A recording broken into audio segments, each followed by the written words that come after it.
Right at me, move your fish pole. Oh, he ain't that big. Huh? He's a 1 pounder.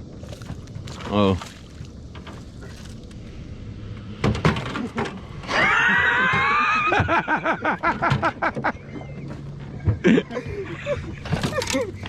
Hey, hurry up and start casting while he's messing with his fish.